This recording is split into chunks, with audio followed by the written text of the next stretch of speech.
If you've been here before, you've seen our living room in a whole lot of different configurations, and we changed it around again today because Samuel is 15. He's having knee surgery tomorrow, and we want to make the house best accessible for him during that time. Samuel, do you want to tell them what they're doing to your knee?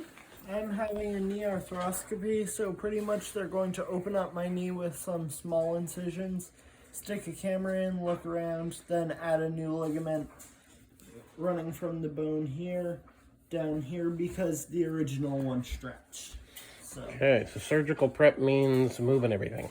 Right. So Samuel is not going to be able to climb up on his bunk bed very easily with all of that stuff going on. So we have always had a bed in the living room. If you've been around, you see that we've had it because Josiah's seizures, Mark's neurological thing. It makes sense to have a bed in the living room. But we wanted to move it in such a way that he would easily be able to get on and off it with his wheelchair. But it's also winter time. And so we're trying to keep like muck and yuck out of the living room. And also, I didn't want kids to feel like they couldn't play because Samuel had to move around with the wheelchair. So we moved the bed over there. Mark can show you. Okay, so couch is now here. Along this wall. The library books are now here, and of course the big desk and all of that. We've moved Mammy's chair to this corner, which opens up the heater and the view to the window for the kids' desk. And then this will be Samuel's recovery bed, which has been confiscated by his brothers. All right, back to Mama. And so the door that you see right there is the door that leads into our bedroom. And so Samuel being there has direct access to look at me. So when he's headed to bed for the night and stuff, we're probably going to close the door. But then when I'm ready to go to sleep, I'll open the door. So if he needs me in the middle of the night, he can throw things at me. He can yell at me, whatever he needs to do to get my attention.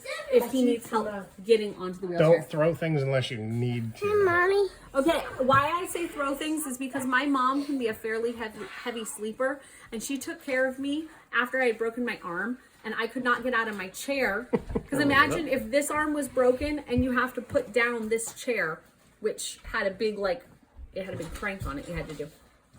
I couldn't get out of it. So my mom was my helper, and I would throw my pill bottles at her to wake her up. So I needed to do that. He probably won't need to do that. He can probably just yell my name, but that way we're able to help him because he won't be able to get into his bed.